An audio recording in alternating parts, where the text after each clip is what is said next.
가끔 그런 생각이 듭니다. 내가 왜 이 사람과 결혼했을까? 처음엔 분명 사랑했는데 지금은 왜 이렇게 고통스러울까? 이 사람을 만나기 전으로 돌아갈 수 있다면 다시 선택했을까?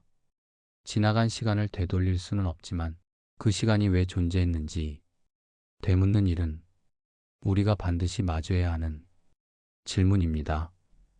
사랑이라는 이름으로 시작된 인연, 결혼이라는 계약으로 맺어진 관계, 그리고 매일 반복되는 갈등, 외면, 오해, 침묵. 어떤 날은 아무 말도 없이 등을 돌리고 어떤 날은 마음속에서조차 그 사람을 지우고 싶다는 생각이 들기도 하죠. 하지만 이상하게도 마음을 닫고 다짐을 해도 그 사람과의 인연은 쉽게 끊어지지 않습니다. 왜일까요?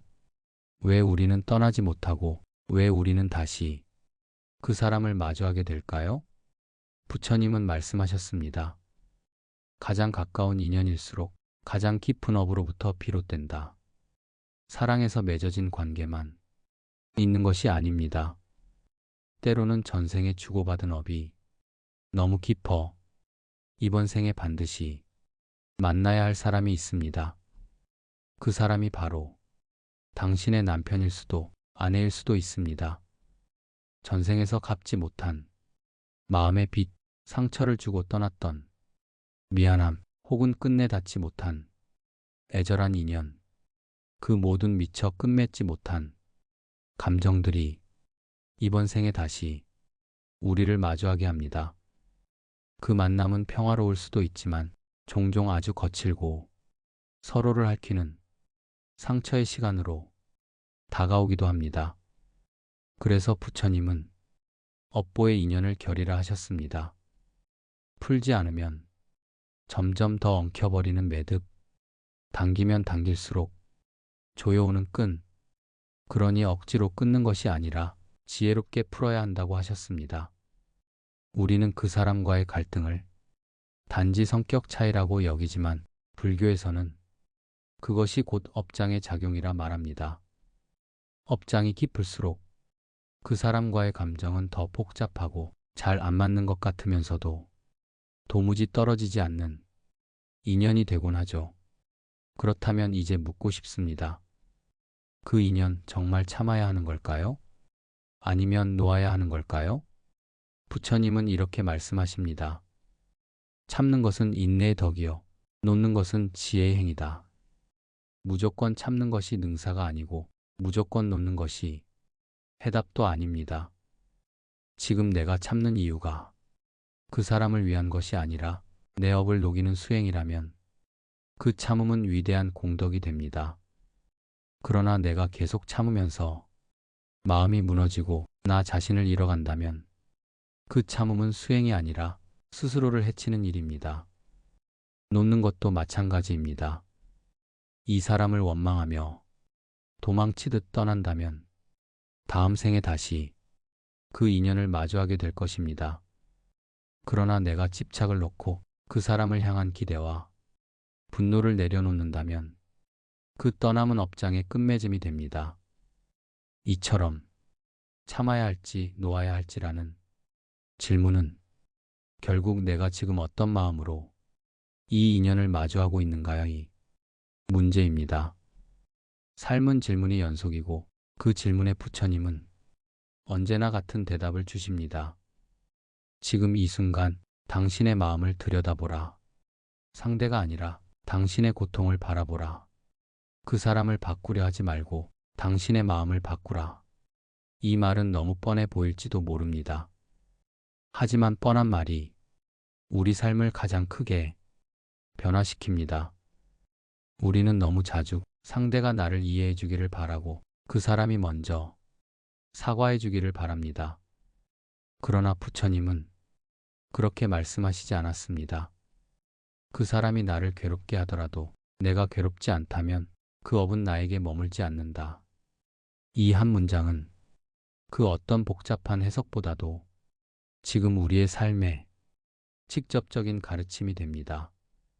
참을 것인가 놓을 것인가, 그건 상대의 태도에 달린 것이 아닙니다. 지금 내 안의 업을 어떻게 바라볼 것인가에 달려 있습니다. 가끔 그런 생각이 듭니다.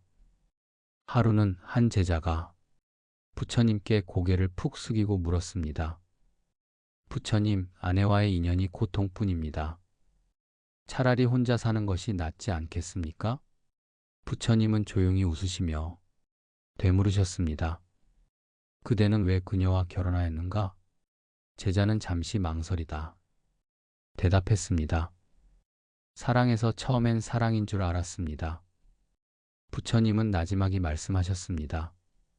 사랑은 업장을 불러온다. 사랑은 전생의 인연을 불러내고 또한 그 인연을 통해 업을 녹이게 하느니라. 제자는 혼란스러워졌습니다. 그렇다면 지금 제가 겪는 이 고통도 제가 만든 것입니까? 부처님은 고개를 끄덕이며 이렇게 답하셨습니다. 그대의 고통은 그대의 업이요. 그녀의 말과 행동은 그 업을 드러내는 거울일 뿐이다. 그대가 미워하는 것은 사실 그녀가 아니라 그대 자신의 미성숙함일 수도 있다. 그 순간 제자의 눈에 눈물이 맺혔습니다. 그는 더는 말하지 못하고 고개를 숙였습니다. 그 모습을 조용히 바라보시던 부처님은 말씀하셨습니다. 그대가 이 인연을 수행으로 삼는다면 그녀는 그대를 해치는 사람이 아니라 그대를 깨우는 사람이 된다. 그 말은 단순한 위로가 아니었습니다. 지금도 수많은 이들이 가장 가까운 사람으로부터 가장 큰 상처를 받으며 살아갑니다. 왜냐하면 그 인연 속에는 과거의 업이 가장 진하게 스며 있기 때문입니다. 불교에서는 이를 원가상봉이라 부릅니다. 원수였던 이가 가족으로 다시 만나는 것, 사랑하되 이해할 수 없는 관계, 서로에게 깊은 애착을 가지지만 그만큼 서로를 가장 쉽게 상처 입히는 인연, 그것이 바로 부부라는 관계에 담긴 업장의 진실입니다. 하지만 부처님은 그 인연을 두려워하거나 피하라 말씀하지 않으셨습니다. 오히려 그 인연을 가장 깊은 수행의 터전으로 삼으라고 하셨습니다. 왜냐하면 우리가 성장을 이루는 데에는 가장 가까운 거울이 필요하기 때문입니다. 부부는 서로의 탐욕과 분노와 어리석음을 가장 선명하게 비춰주는 존재입니다. 그래서 부처님은 부부를 가장 자비로운 인연이자 가장 무서운 업의 시험대라 하셨습니다. 그 시험은 매일의 삶에서 계속됩니다. 잔소리, 무관심, 말다툼, 침묵, 이 모든 것이 업장의 반응이고 그 반응에 따라 우리 마음이 흔들릴 때 수행자는 그 안에서 자기의 업을 들여다봅니다. 물론 이런 말이 쉽지는 않습니다. 어떤 사람은 말합니다. 아무리 마음을 다잡아도 이 사람은 저를 계속 무시하고 상처 줍니다. 그럴 때 부처님은 이렇게 말씀하셨습니다. 그대가 가는 길이 수행의 길이라면 상대의 태도에 휘둘리지 마라. 그대의 업은 그대의 마음속에서 녹아야 한다. 즉, 그 사람이 변하지 않더라도 내가 괴로움을 내려놓는다면 그 인연은 더 이상 나를 해치지 못합니다. 하지만 반대로 내가 계속 상처를 품고 분노를 안고 그 사람을 원망하는 마음으로 살아간다면 그 인연은 다음 생에도 다시 반복될 수밖에 없습니다. 여기서 중요한 것은 무조건 참아야 한다는 것이 아닙니다. 참는 것도 지혜로워야 합니다. 부처님은 말씀하셨습니다. 참음은 인욕의 힘이 있을 때 비로소 공덕이 되며 인욕 없는 참음은 단지 억눌린 분노일 뿐이다. 그러니 때로는 지혜롭게 거리를 두는 것도 자비입니다. 서로가 서로를 더 깊이 해치는 관계라면 잠시 머무름과 돌아봄의 시간이 필요합니다. 그러면서 마음속으로 이 인연을 미워하지 않겠다고 다짐하고 이 고통이 나의 업을 녹이고 있다는 사실을 잊지 않는 것. 그것이 부처님이 말한 진정한 노음입니다. 그러니 놓아야 할까요? 참아야 할까요? 그 질문의 답은 당신의 마음 안에 있습니다. 참는 것도 수행, 놓는 것도 수행. 중요한 것은 그 어떤 선택도 업을 벗어나기 위한 수행의 마음에서 비롯되어야 한다는 것입니다. 마가다국의 어느 작은 마을, 한 여인이 부처님이 머문다는 소식을 듣고 먼 길을 찾아왔습니다. 옷은 수수하고 얼굴에는 깊은 그늘이 드리워져 있었습니다. 부처님 앞에 다가온 여인은 조용히 무릎을 꿇었습니다. 눈은 붉게 물들어 있었고 입술은 떨리고 있었습니다. 부처님, 감히 여쭙겠습니다. 제 남편과 저는 매일 싸웁니다. 상처를 주고 또 받으며 함께 살면서도 마음은 날마다 멀어집니다. 전생의 업이라 들었지만 이제는 도저히 감당할 수가 없습니다. 이 인연 끊어도 되는 걸까요? 부처님은 그 여인의 눈빛을 조용히 바라보셨습니다. 잠시 침묵이 흘렀습니다. 그리고 나직이 물으셨습니다. 그대는 남편을 처음 만났을 때 어떤 마음이었는가? 여인은 눈을 내리깔며 말했습니다. 따뜻했고 다정했습니다. 이 사람이라면 평생을 함께할 수 있을 거라 믿었습니다. 하지만 시간이 흐르니 그 마음은 멀어졌고 이젠 서로를 미워하고 탓하게 되었습니다. 부처님은 조용히 말씀하셨습니다. 그대는 지금 남편을 미워하는 것이 아니라 변해버린 그 마음을 슬퍼하고 있느니라. 그 슬픔은 사랑이 만든 것이고 그 사랑은 전생의 인연이 데려온 것이다. 여인은 떨리는 목소리로 되물었습니다. 그렇다면 제 고통은 제 업입니까? 그렇다. 부처님은 고개를 끄덕이며 말씀하셨습니다. 그대가 지금 겪는 이 괴로움도 전생의 씨앗에서 비롯된 열매이다. 하지만 중요한 것은 그 열매를 어떻게 다루느냐이다. 쓴 열매를 탓해도 입안은 쓰고 그 쓴맛을 받아들이면 그 속에서 단맛도 발견되느니라. 여인은 조용히 눈물을 닦았습니다. 그럼 참아야 하나요? 계속 살아야 하나요? 부처님은 고요하게 말씀하셨습니다. 참음은 미덕이지만 억지로 하는 참음은 번뇌를 더한다. 그대가 지금의 인연을 수행의 길로 삼는다면 그 참음은 인욕이 되어 공덕이 되지만 그저 두려움이나 체념으로 머무른다면 그 인연은 다음 생에도 이어질 것이다. 여인은 숨을 깊이 들이쉬었습니다. 그럼 어떻게 해야 합니까? 부처님은 작은 미소를 머금고 말씀하셨습니다. 먼저 그대를 괴롭게 하는 감정을 그대로 바라보라. 그 속에 담긴 집착, 기대, 분노를 알아차려라. 그리고 그 감정이 일어나는 근원을 살펴라. 그때 보일 것이다. 그 사람은 단지 거울일 뿐이며 그대를 깨우는 스승이었음을. 떠나야 할지 함께해야 할지는 그대의 마음이 가장 잘 알 것이다. 다만 한 가지 잊지 말라. 떠나더라도 미움 없이 떠나라. 함께하더라도 집착 없이 머물러라. 그것이 진정 업장을 소멸하는 길이다. 여인은 한참을 조용히 있었습니다. 그리고 부처님께 큰 절을 올리며 나지막이 말했습니다. 고맙습니다, 부처님. 이 고통도 저를 깨우기 위한 것이었음을 이제야 조금 알 것 같습니다. 서울의 한복판, 하루하루 바쁘게 살아가는 사람들 사이, 그 속에 사는 중년의 여성 지영 씨는 어느 날 조용한 산사를 찾았습니다. 남편과의 갈등으로 너무도 지친 마음을 달래고 싶어서였습니다. 친구의 소개로 마음이 편안해지는 곳으로 알려진 이 절을 방문했습니다. 한참을 절 안을 둘러보다 작은 정자에 앉아 차를 마시는 스님을 보았습니다. 어딘지 모르게 따뜻하고 맑은 기운이 느껴졌습니다. 지영 씨는 조심스레 다가가 말했습니다. 스님, 실례가 안 된다면 제 이야기를 잠깐 들어주실 수 있을까요? 스님은 환한 미소로 고개를 끄덕이며 자리를 권했습니다. 따뜻한 차 한 잔이 앞에 놓였습니다.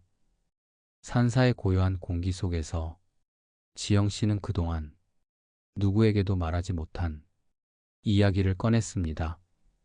저는 결혼한 지 25년 됐어요. 처음엔 저희 부부도 평범했죠.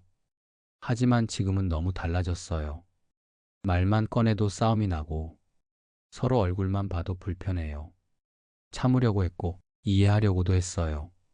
그런데 이제는 너무 지치고 이게 맞는 건지도 모르겠어요. 그녀의 목소리는 점점 떨렸고 눈가에는 눈물이 맺혔습니다. 스님은 조용히 그녀를 바라보다 차를 한 모금 마신 뒤 물었습니다. 그분과 함께한 시간이 몇 년이라고 하셨죠? 25년이요. 결혼 생활만 23년이에요. 스님은 고개를 끄덕이며 말했습니다. 그 긴 세월 동안 한 사람과 함께 살아왔다는 것은 전생부터 이어진 인연이 매우 깊다는 뜻입니다. 부처님께서는 부부 인연은 가장 강한 어변이라 하셨지요. 함께 사는 동안 드러나는 갈등은 서로가 서로의 업장을 비추는 거울과 같습니다. 지영 씨는 한숨을 내쉬며 말했습니다. 그럼 저는 그 업장을 그냥 감내해야 하나요? 이게 제 업보니까 견디라고요? 마음은 이미 지쳤고 도망가고 싶기까지 해요. 스님은 부드럽게 미소 지으며 말했습니다. 인연을 감내한다는 건 억지로 참는 것이 아닙니다. 그 안에서 내 마음을 어떻게 다스릴지를 배우는 것이지요. 참회는 상대에게 무릎 꿇는 것이 아니라 내 마음속 어리석음과 분노를 돌아보는 것입니다. 하지만 스님, 저는 정말 많이 참았어요. 이젠 노력조차 하고 싶지 않아요. 제가 뭘 그렇게 잘못했는지도 모르겠고요. 스님은 그녀의 눈을 바라보며 말했습니다. 부처님께서는 참회를 이렇게 말씀하셨습니다. 과거의 잘못을 뉘우치되 스스로를 벌하지 말라. 오늘의 마음을 바르게 하라. 지금 이 순간 마음을 돌아보는 그대는 이미 수행 중입니다. 잠시 고요한 시간이 흘렀습니다. 정자 너머로 바람에 흔들리는 대숲이 사각사각 소리를 냈습니다.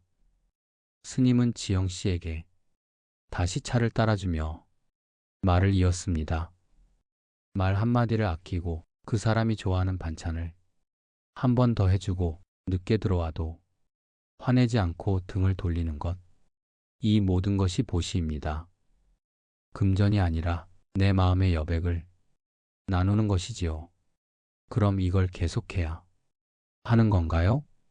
이렇게 제가 손해보는 것 같을 땐 어떻게 해야 하죠? 스님은 빙긋이 웃었습니다. 손해보는 게 아니라 당신은 지금 업장을 녹이고 있는 겁니다. 참외는 물처럼, 보시는 바람처럼, 정지는 햇살처럼 보이지 않지만 천천히 내 마음의 독초를 뽑고 있지요. 그게 업장 소멸인가요? 그렇습니다. 업장은 과거의 흔적이지만 그것을 녹이는 힘은 지금 이 순간의 선택에서 나옵니다. 도망치고 싶은 그 마음에서 잠시 멈추어 자신을 다독여주는 그 순간이야말로 가장 위대한 정진입니다. 지영 씨는 고개를 끄덕이며 눈물을 흘렸습니다. 그리고 처음보다 훨씬 편안한 표정으로 스님에게 물었습니다. 오늘 집에 가면 먼저 말 한마디 건네볼게요. 제가 자유롭기 위해서요. 스님은 조용히 합장하며 말했습니다. 좋습니다. 부처님께서는 모든 인연은 수행의 터전이라 하셨습니다. 산이 아니라 가정이 도량이고 가족이 곧 스승일 수 있습니다. 그대의 마음 안에서 부처님이 깨어나길 바랍니다. 이처럼 지금 이 순간 우리가 겪는 인연의 고통도 깨달음과 해탈의 길로 이어질 수 있습니다. 참회, 보시, 정진. 이 세 가지가 바로 업장을 녹이고 운을 트이게 하는 불교적 삶의 본질임을 다시 한번 기억해 봅니다. 부처님은 말씀하셨습니다. 업은 인연을 만들고 인연은 거울이 되어 나를 비춘다. 우리는 살아가며 수많은 인연을 만납니다. 그 중에서도 부부라는 인연은 가장 가까이에서 나를 비추는 거울이자 가장 깊은 업의 고리를 품고 있는 만남입니다. 사람들은 종종 말합니다. 왜 하필 저 사람이었을까? 어째서 내 인연은 이렇게 고단할까? 하지만 부처님께서는 말씀하십니다. 그 모든 인연은 그냥 찾아온 것이 아니라고.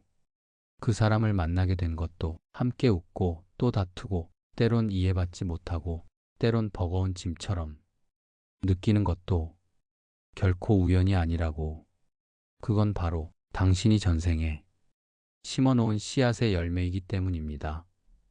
전생에 내가 짓고 남긴 업은 시간이 지나 이 생의 인연으로 되돌아옵니다.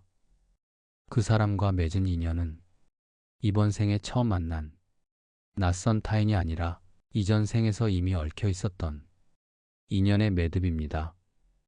그래서 부처님은 부부를 가장 큰 업의 거울이라 하셨습니다. 사랑이 깊을수록 집착이 생기고 기대가 클수록 실망도 큽니다. 그래서 부부 사이엔 가장 큰 기쁨과 가장 깊은 상처가 같이 존재합니다. 그런데 여기서 중요한 것은 그 인연이 힘들고 괴롭다고 해서 그 인연이 악연이라고 단정 지어선 안 된다는 점입니다. 때로는 가장 힘들고 이해되지 않고 도무지 맞지 않는 것 같은 그 인연이 나의 가장 큰 업장을 드러내는 거울이 되기도 합니다. 왜 나는 이 사람 앞에서 분노가 치미는가? 왜 이 사람에게 인정받고 싶어 안달이 나는가? 왜 이 사람의 말 한마디에 내 마음이 무너지는가? 그 물음 속에 바로 당신 마음의 결이 담겨 있습니다. 부처님께서는 모든 고통의 뿌리는 밖이 아니라 집착에서 비롯된다 하셨습니다. 사랑받고 싶은 집착, 변하지 않길 바라는 집착, 내 방식대로 살아가길 바라는 집착. 이 집착들이 부딪히고 상처를 주고 미움으로 변할 때 우리는 그 인연을 원망하게 됩니다.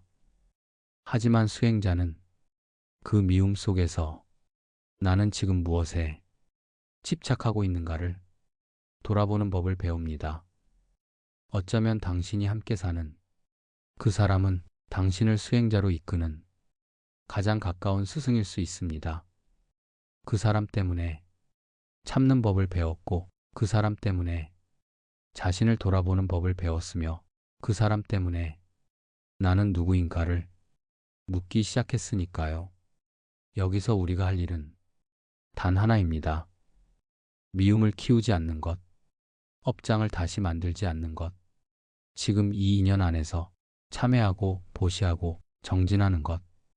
참회는 내가 알게 모르게 지은 어리석음을 겸허히 돌아보는 마음입니다.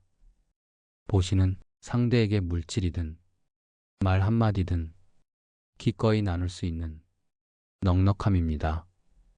그리고 정진은 지금 이 자리에서 흔들리지 않고 수행자의 길을 묵묵히 걷는 꾸준함입니다.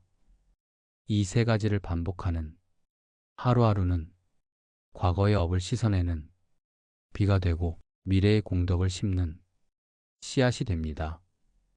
그리하여 고통스럽던 인연도 언젠가 연꽃처럼 피어나게 될 것입니다. 지금 이 순간 혹시 마음이 지쳐 있더라도 괜찮습니다. 당신은 지금도 성장하고 있고 당신의 인연은 결코 헛되지 않았습니다. 그 사람이 당신을 힘들게 했다면 당신은 그 인연 안에서 나 자신을 다스리는 법을 배운 것입니다. 그 배움이야말로 가장 고귀한 수행입니다. 부처님은 말씀하셨습니다. 인연은 떠날 수도 있고 머물 수도 있지만 마음은 언제나 자비로 머물러야 한다. 참회로 마음을 정화하고 보시로 관계를 부드럽게 하며 정진으로 매일을 새롭게 살아가십시오. 그것이 바로 당신의 업장을 녹이는 가장 빠른 길입니다. 그리고 그 길 끝에는 누구도 빼앗을 수 없는 당신만의 평화와 해탈이 기다리고 있을 것입니다. 감사합니다.